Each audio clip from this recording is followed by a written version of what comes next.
अस्सलाम वालेकुम रहमतुल्लाहि व बरकातुहू। आप देख रहे हैं मेरा यूट्यूब चैनल और मैं हूं गुलाम नबी मदनी।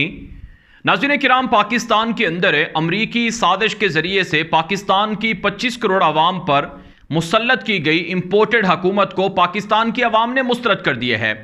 इम्पोर्टेड हुकूमत पाकिस्तान के अंदर हर तरह की अखलाकी अहमियत और अखलाकी साख खो चुकी है। पाकिस्तान के लोग इम्पोर्टेड हुकूमत को अमरीकी ग़ुलामों की हुकूमत कहते हैं। पाकिस्तानी लोग इन इम्पोर्टेड हुकूमत के अंदर शामिल किरदारों को मीर जाफ़र और मीर सादिक कहते हैं।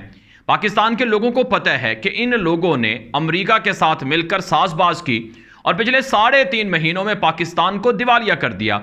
$9 अरब पाकिस्तान के असासे इन इम्पोर्टेड हुक्मरानों ने, अमरीकी ग़ुलामों ने 3.5-4 महीनों में पाकिस्तान से उड़ा दिए, ज़ाया कर दिए और खा गए, मनी लॉन्ड्रिंग करके उड़ा दिए। रोज़ाना पाकिस्तान के अंदर जो खसारा है मुआशी, वो बढ़ता जा रहा है। अब तो ये नौबत आ चुकी है कि पाकिस्तान के प्राइवेट और कमर्शियल बैंकों ने जो पाकिस्तान के अंदर पेट्रोल ख़रीदने के लिए जो कंपनियां हैं, जो इदारे हैं, उनको कर्जा देने से इनकार कर दिया है और कहा है कि हम आपको बाहर के मुल्क से पेट्रोल ख़रीदने के लिए पैसे या कर्जा नहीं दे सकते हैं। जिसका मतलब ये है कि पाकिस्तान के पास अब पेट्रोल ख़रीदने के लिए ज़र मुबादला नहीं बचा है और जल्द पाकिस्तान अमलन पेट्रोल ना ख़रीदने का फ़ैसला करेगा, क्योंकि पैसे ही नहीं हैं। जब पैसे नहीं हैं तो पेट्रोल कहाँ से ख़रीदा जाएगा?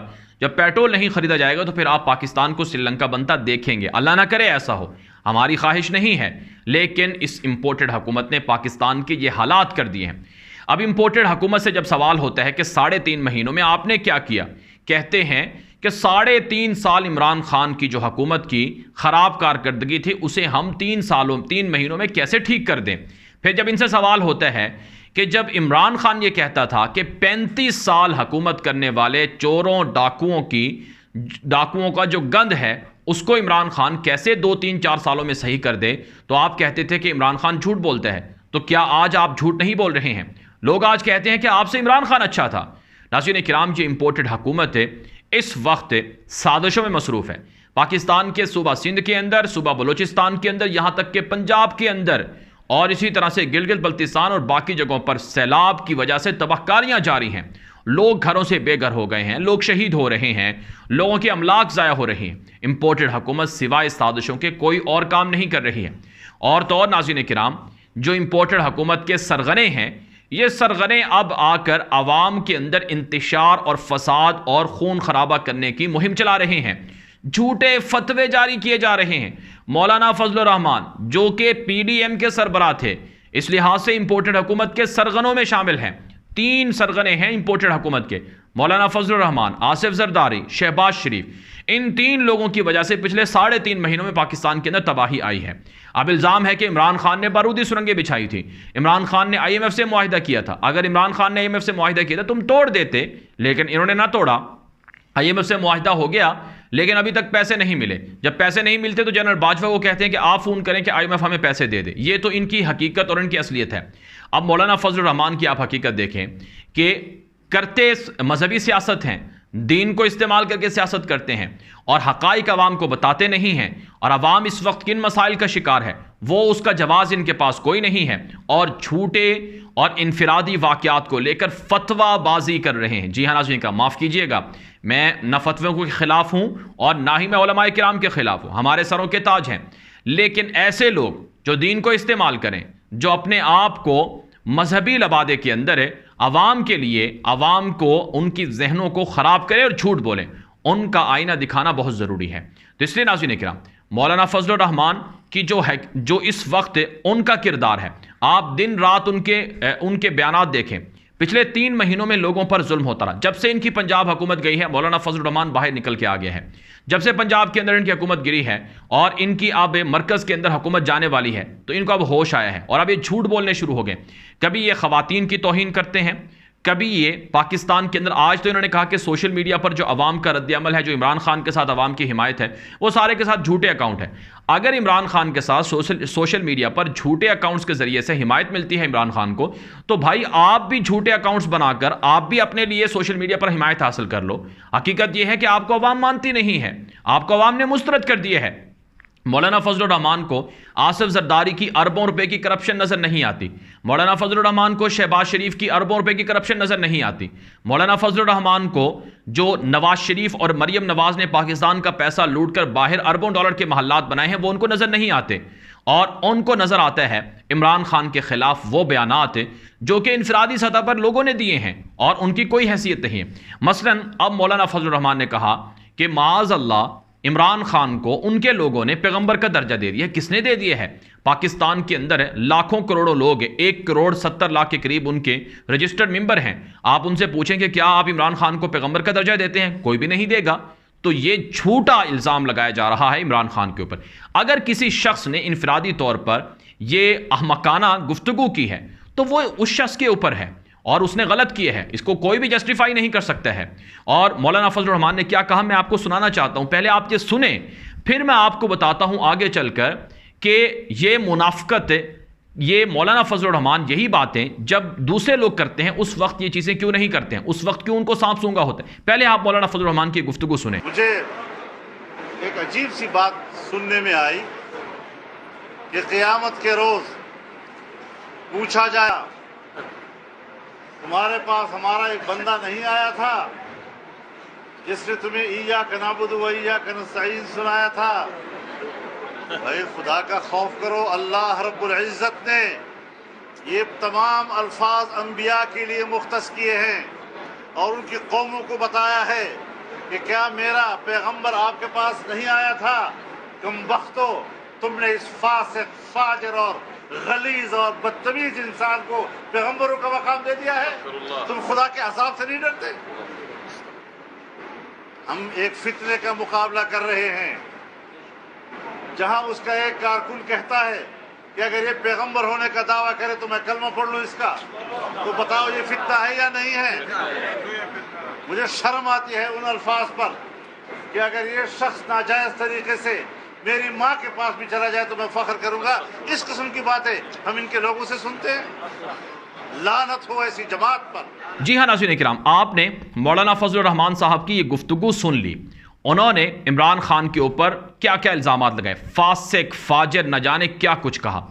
याद रखें नाज़रीन किराम, इस्लाम के अंदर, शरीयत के अंदर, दीन इस्लाम के अंदर ये मसला है, ये हकीकत है और इसे उलमाए किराम बयान करते हैं कि अगर कोई काफिर शख्स सारी ज़िंदगी मुख्तलिफ तरह के जराइम के अंदर, गुनाहों के अंदर मुब्तला रहे और फिर तौबा ताइब होकर इस्लाम कबूल कर ले, उसके सारे पिछले गुनाह माफ़ हो जाते हैं। और अल्लाह रब्बुल इज़्ज़त भी कुरान पाक के अंदर और इसी तरह से जो अहादीस तय्यबा के अंदर रसूल अकरम सल्लल्लाहु अलैहि वसल्लम ने बयान फरमाया है, उनके अंदर जो तालीमात हैं वो भी यही हैं कि अगर कोई गुनाहगार शख्स अपने गुनाहों से तौबा कर ले तो उसके गुनाहों पर उसको लान तान करना, उसको बुरा भला कहना ये जायज़ नहीं है। अब इमरान खान का माजी जैसा भी रहा, उस माजी के अंदर उन्होंने जो भी गुनाह किए वो अपने उन गुनाहों से तौबा ताइब हो चुके हैं। अब उनके माजी के गुनाहों को याद दिलाकर उनके ऊपर तानो तशनी करना, उनको लान तान करना क्या ज़ैब देता है? ये इल्म की भी तौहीन है, ये दीन की भी तौहीन है। नाज़रीन किराम, मैं आपको बताना चाहता हूँ कि मौलाना फजलुर रहमान ने ये तो कह दिया कि कुछ लोग इमरान खान को ये कहते हैं कि उनको माज़अल्लाह पैगंबर के दर्जे में लाते हैं। यकीनन ये गलत है, हम इसको जस्टिफाई नहीं कर सकते हैं। जिसने कहा उसने गलत किया है। लेकिन सवाल ये है, राना सनाउल्लाह जो कि इंपोर्टेड हुकूमत का, मौलाना फजलुर रहमान का इत्तिहादी है, जो कि इस वक्त वजीर दाखिला है, जिसको मौलाना फजलुर रहमान के फॉलोअर पूजते हैं और कहते हैं कि ये बड़ा ज़बरदस्त शख्स है जो निहत्ते लोगों पर जुल्म करता है। ये राना सनाउल्लाह एक मरतबा कह चुका है कि कादियानी भी हमारी तरह इबादत करते हैं, कादियानियों को ये मुसलमान बना चुका है। और यही राना सनाउल्लाह एक दफ़ा ये कह चुका है कि नवाज शरीफ का इस्तकबाल करना हज के बराबर सवाब है। ये मुबशर लुकमान के प्रोग्राम में और इसी तरह से जो समा का एक प्रोग्राम था, मैं आपको सुनाने लगा हूं, वो क्लिप भी सुनाने लगा हूं कि राना सनाउल्लाह ने कहा कि नवाज शरीफ का इस्तकबाल करना हज के बराबर है। मौलाना फजलुर रहमान की उस वक्त ज़बान तक नहीं हिली, उनकी ज़बान को ताला लग गया। तो यह मुनाफकत नहीं है तो क्या है? के साथ आप नवाज शरीफ साहब को लेने जा रहे हैं, को हज के लिए नहीं निकले कि आप हज पे जाते हुए वफात होगी तो हज कबूल हो जाएगा। नहीं, ये नहीं होगा। आप एक अहम आदमी को लेने जा रहे हैं, प्लीज उसको दो बातों को अलग अलग रखें। हज से बड़ा काम है, ये हज से बड़ा काम है। ये मुल्क और मैं नहीं सुनना चाहता ये बात। हज से बड़ा कोई काम नहीं। और अभी चंद दिन पहले की बात है, यही इंपोर्टेड हुकूमत है जो कि असेंबली के अंदर बैठी हुई है, और असेंबली के अंदर बैठकर इसी इंपोर्टेड हुकूमत के नून लीग के एक शख्स ने कहा कि अल्लाह ताला की जात भी बीमार को इतनी जल्दी रिलीफ नहीं देती है जितना जल्दी मिफ्ता इस्माइल ने पाकिस्तान की कौम को रिलीफ दी। ये सरीहन कुफ्र है, ये एक तरह से अल्लाह ताला की शान में सरीहन गुस्ताखी की गई है। मौलाना फजलुर रहमान का कोई बयान सामने नहीं आया। तेल की प्राइसेस अप हो गई, इतना जल्दी रिलीफ तो अल्लाह की जात बीमार को नहीं देती जितना जल्दी रिलीफ इस वजीर खजाना ने पाकिस्तान की आवाम को। नवाज शरीफ ने एक जमाने में कहा था कि कादियानी हमारे भाई हैं, मौलाना फजलुर रहमान के लब नहीं खोले। मौलाना फजलुर रहमान इत्तिहादी थे, नवाज शरीफ के खत्म नबूवत हल्फनामे में तब्दीली नवाज शरीफ के लोगों ने कर दी, और ये 2017 की बात है, पूरा पाकिस्तान सड़कों पर निकला। मौलाना फजलुर रहमान के लब नहीं खोले, तो फिर इसे मुनाफिकत ना कहा जाए तो फिर क्या कहा जाए? आपने सियासत करनी है, आप सियासी तौर पर आप एक दूसरे के खिलाफ बयान दे सकते हैं, सियासी तौर पर एक दूसरे पर आप तीरंदाजी कर सकते हैं, लेकिन खुदारा आप दीन को इस्तेमाल मत करें। आप दीन को इस्तेमाल करके आप फतवेबाजी मत करें। आप कहते हैं कि आपके पीछे 5 लाख उलमाए किराम खड़े हुए हैं, उन्होंने कहा है कि इस हुकूमत को गिराना बहुत ज़रूरी हो गया है, वाजिब हो गया है। ये दीन का सरीहन इस्तेमाल है। आपको अवाम मुस्तरद कर चुकी है। आपकी हैसियत क्या है कि आप अपने हल्के से सीट नहीं जीत सके? आपकी हैसियत क्या है कि आप पंजाब, जो कि पाकिस्तान का 70% आबादी का सूबा है, 14 करोड़ लोगों का सूबा है, आप वहां पर एक सीट जीत कर दिखा दें। आप पंजाब के अंदर एक सीट नहीं जीत सकते हैं। अगर आपको केपी के अंदर कुछ लोग अगर पसंद करते हैं, वोट देते हैं, हम उनको ये नहीं कहते कि क्यों करते हैं। हर किसी का अपना राय है, अपना हक है। पाकिस्तान का आईन इजाजत देता है कि कोई भी शख्स कोई भी राय रख सकता है। हम ये नहीं कहते कि मौलाना फजलुर रहमान के फॉलोअर उनको क्यों फॉलो करते हैं। तो आप केपी के अंदर देख लें, आप हकीकत तो यह है कि बलूचिस्तान में लोग मर रहे हैं। वो एक छोटे से बच्चे की तस्वीर सोशल मीडिया पर वायरल है। अगर आप में इतनी भी अखलाक की जरूरत होती तो आप उस घर के उस मुतासरा बच्चे के पास जाते, उनके घर जाके ताज़ियत करते। बलूचिस्तान की हुकूमत में आप लोग हैं, वहाँ हुकूमतें आप करते रहे हैं, और इस वक्त मरकज़ में आपकी हुकूमत है। तो ये हाल है नाज़रीन किराम इनका। अफसोस होता है कि इस वक्त पीडीएम लहूलहान है और पीडीएम की कब्रें तैयार हैं, इनका जनाजा निकल चुका है, अब इनको दफन होना है, और अब ये अदलिया पर, फौज पर हमले कर रहे हैं, साजिशों में मसरूफ है। याद रखें नाज़रीन किराम, साजिशें जो भी करता है उसका अंजाम इबरतनाक होता है। साजिशें करने वाले हमेशा अपने साजिशों के जाल के अंदर घिरते हैं, फंसते हैं, और इंशाअल्लाह इनके साथ भी यही हशर होगा। पाकिस्तान के लोग इतनी अहमक नहीं है। आप सल्लल्लाहु अलैहि वसल्लम की हदीस है कि मेरी उम्मत कभी भी गुमराही पर जमा नहीं होगी। ये नहीं हो सकता कि ये जो चोरों का, भानमत्ती का कुंबा है, ये जिनके साथ अवाम की हिमायत नहीं है, जिनको अवाम पसंद नहीं करती है, ये ठीक हों, और दूसरी तरफ इमरान खान हैं जिनके पीछे पाकिस्तान के लाखों करोड़ों लोग हैं, वो गलत हों, और फिर दावे ये हैं कि झूठे उनके साथ हिमायत है। तो आप भी झूठी हिमायत ले आओ ना, आप भी उस तरह के लोगों को ले आओ ना, लेकिन नहीं है नाज़रीन किराम। बहरहाल नाज़रीन किराम, ये वीडियो आम कर दें ताकि मज़ीद लोग ये मालूमात हासिल कर सकें, और इसी तरह से अपनी राय कमेंट के जरिए से, व्हाट्सएप के जरिए से दिया करें। अब तक के लिए इतना ही इजाज़त दीजिए। अस्सलामु अलैकुम रहमतुल्लाहि व बरकातहू।